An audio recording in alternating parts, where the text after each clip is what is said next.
morning to you all. Welcome to Asake Online. My name is Brighton Ncube. This is Know Your Right, a show that seeks to look at the Constitution of Zimbabwe as well as the Bill of Rights. Today on the show, we want to touch on the rights of persons with disabilities in Zimbabwe. So I'm joined by Robert Malunda. He's the director and founder of a Gateway to Elation, an organization that trains the visually impaired and the deaf in Zimbabwe. Say, welcome to the show. Thank you so much, and welcome to all the listeners. Right, so let's take it away. Sir. Let's look at disability in Zimbabwe under the new constitution, which was we came into law in 2018. What are some of the gains that have you seen as people with disabilities? Yeah, people with disabilities, yes. There has been a lot of gain in the new constitution of 2013. It is a very progressive constitution, this one, because the fact that we have a section dealing with people with disabilities, it's a success, it's gain for us, because it shows that we are being recognized, we are being noted as participants and citizens of Zimbabwe.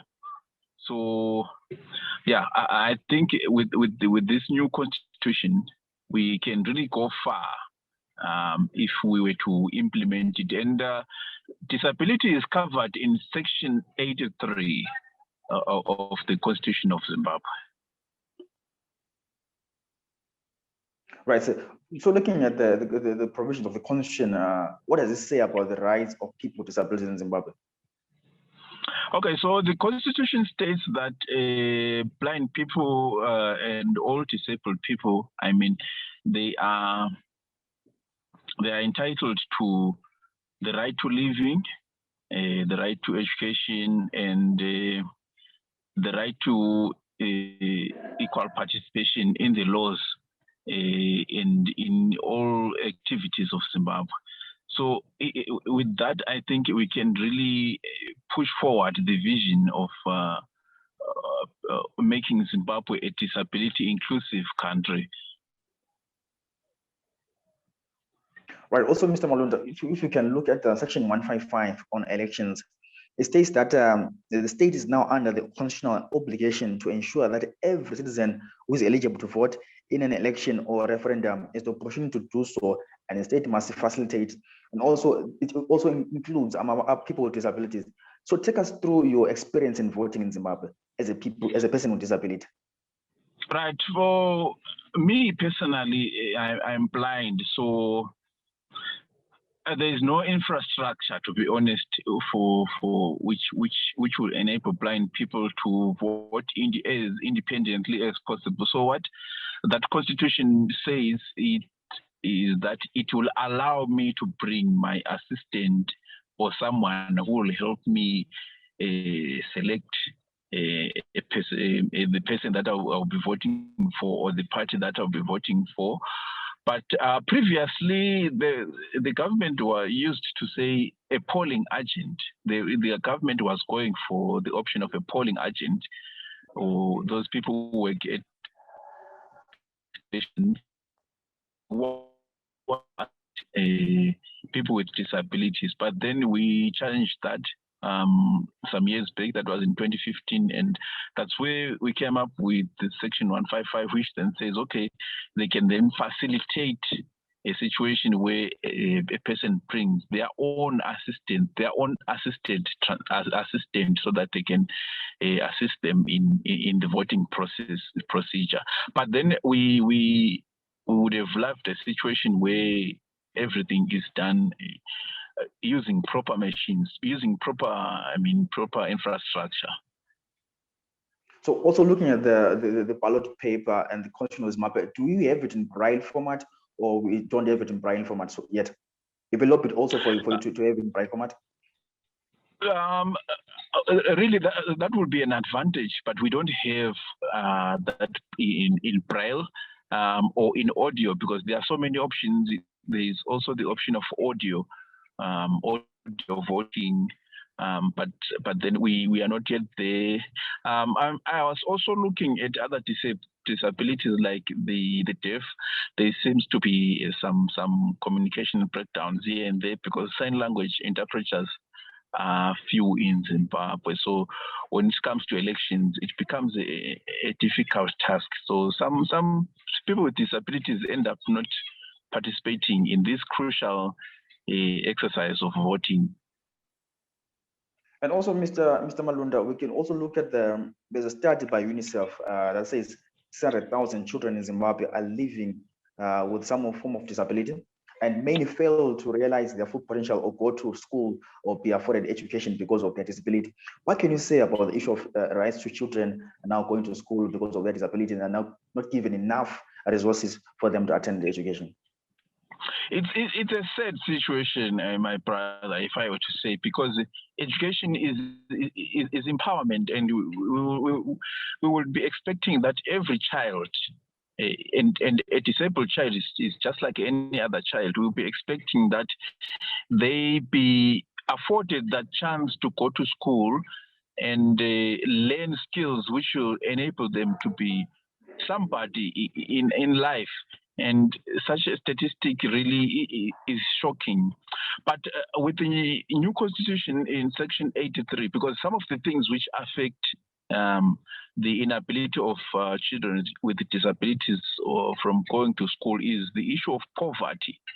Because poverty and disability, or disability and poverty, are intertwined. So in a way, in most cases here in Africa, disability is caused by poverty, because someone will be failing to, for example, pay for a proper ophthalmologist or doctors who deal with eyes. So that will make their child blind, or if they fail to pay for a proper orthopedician, those who deal with the legs and so on. So that will make them disabled. But with Section 83, there's a place where they say the government can assist people with disabilities in going to school. So we are waiting for the implementation of such a statute so that everyone is afforded that chance to go to school, despite their disability or anything. Right. Also, I've seen some government institutions here in Bulawayo and others in Harare. They're not disability friendly. There are no ramps and other things that are required by people with disabilities. What's your take on those things? And what have you done as a founder of a Gate Elation? What have you done about that? So, yes, we refer again to Section 83 because it clearly states that the government should implement a situation where we make our buildings and every field of life accessible, like ramps, which we were talking about, and braille lifts or elevators, so that blind people can be able to walk on their own. But then we don't see that happening. So as Gateway to Elation, we have been trying to lobby for the implementation, for the full implementation of Section 83 of the Constitution of Zimbabwe, because that's the only way by which we can realize the rights of persons with disabilities. Also, the good thing about Zimbabwe is that we signed in the United Nations Convention on the Rights of Persons with Disabilities, UNCRPD. But the unfortunate part is, up till now, we haven't domesticated it, because that document really has some sections which, if followed and if selected, will enable will enable the parliament or the government to enact laws which can then make everything accessible, government buildings or private places and so on. But obviously the government buildings and so on should be the leading example, because they are public. Those are public places. So it will be vital if they are the ones who implement first. So in that regard, so that's what we have been doing, and we are continually pushing for the implementation of Section 83 and other documents.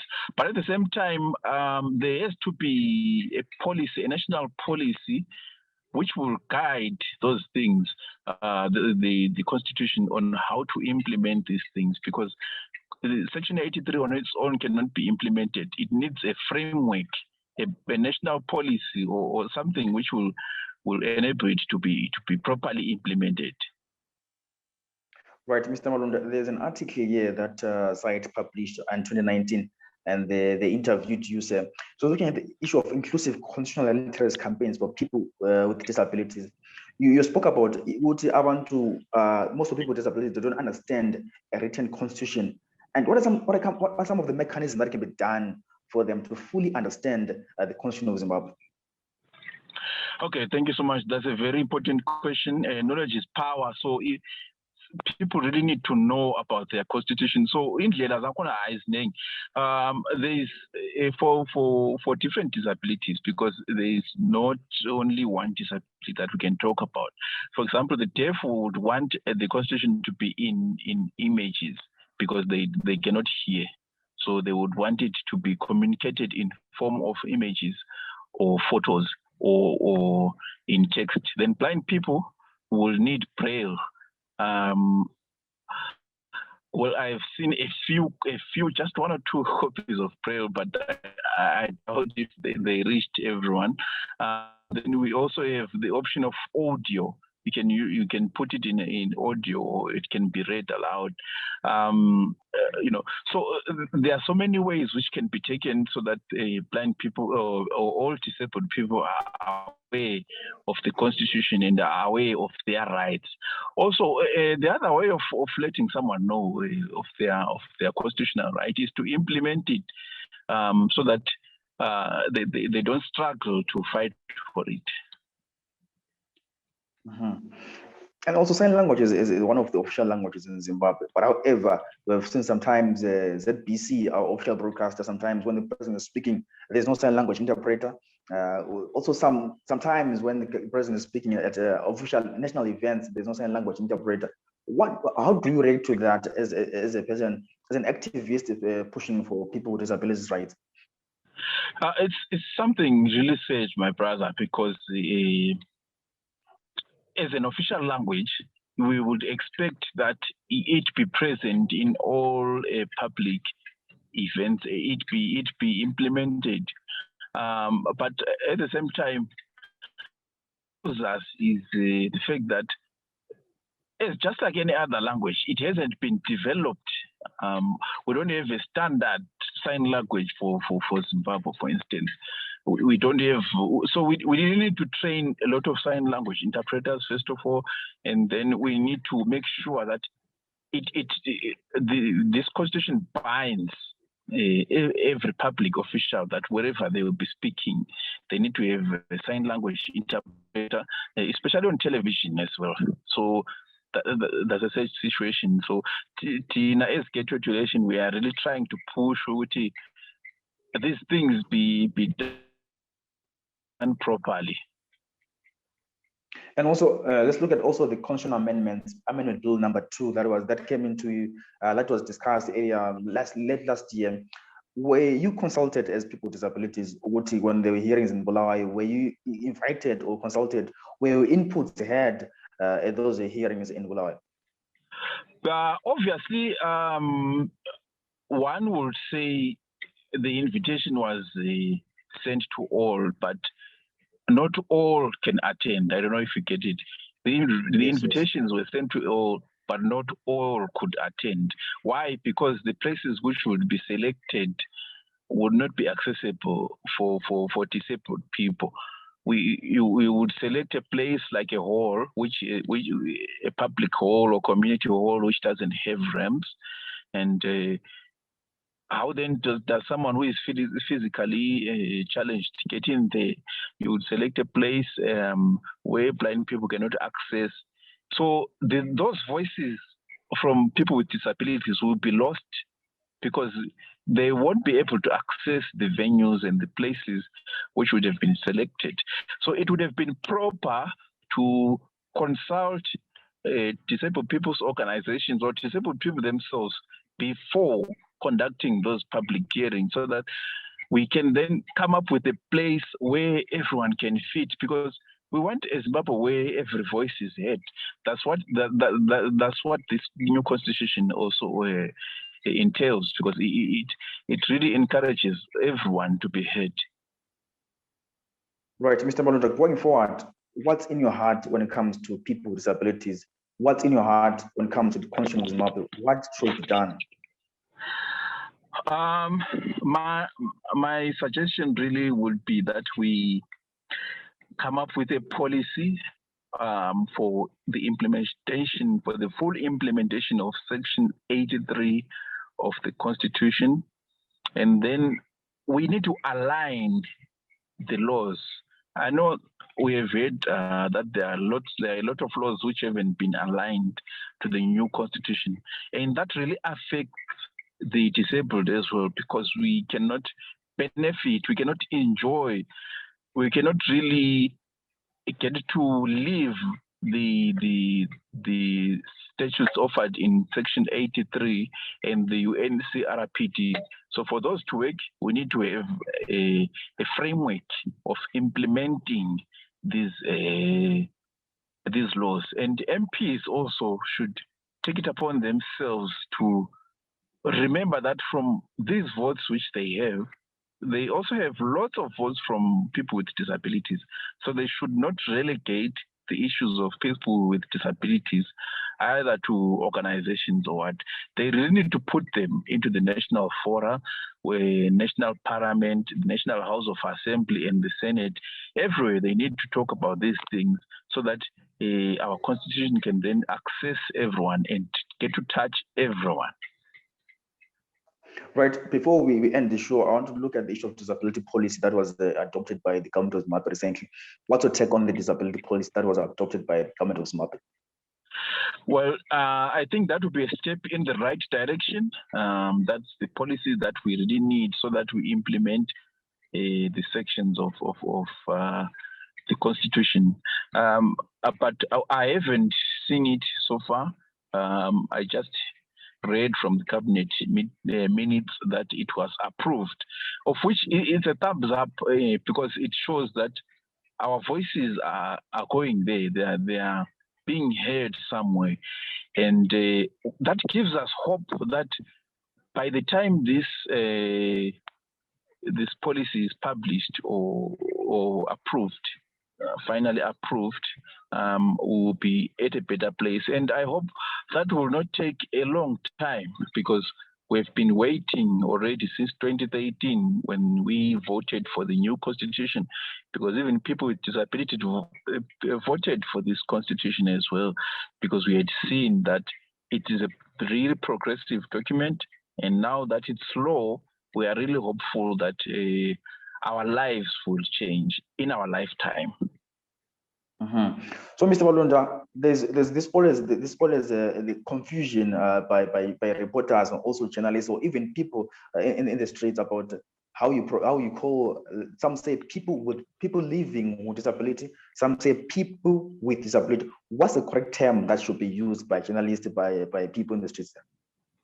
Right. The proper terminology would be people with disabilities, because to be frank, a disability is not an illness or something. It's just someone who is born with it, because you can either acquire it or be born with it. So you cannot really be living with it. So it's just a person with a disability. Okay, Mr. Malunda. Thanks so much for your time, sir. We learned a lot from you. Where can you find Gateway Elation? Or where can you follow you? Okay, Gateway to Elation can be found on Twitter, which is at Elation Gateway, on Facebook at Elation Gateway, and our website is www.gatewaytoelation.org. That's where you will find out more about what we have been doing and what we are aspiring to do. And thank you so much for your support, everyone. Thank you, sir. Okay, thank you so much. You have been watching Know Your Right, a show that seeks to look at the Zimbabwean Constitution as well as the Bill of Rights in Zimbabwe. Today I was joined by Robert Malunda, looking at the rights of people with disabilities in Zimbabwe. Please do follow us on Twitter at SciZW. Do follow them on Twitter at Elation Getaway, and do follow me on Twitter at The Real Factor. Till next time, let's talk about rights. Know Your Right, #Asake. Thank you.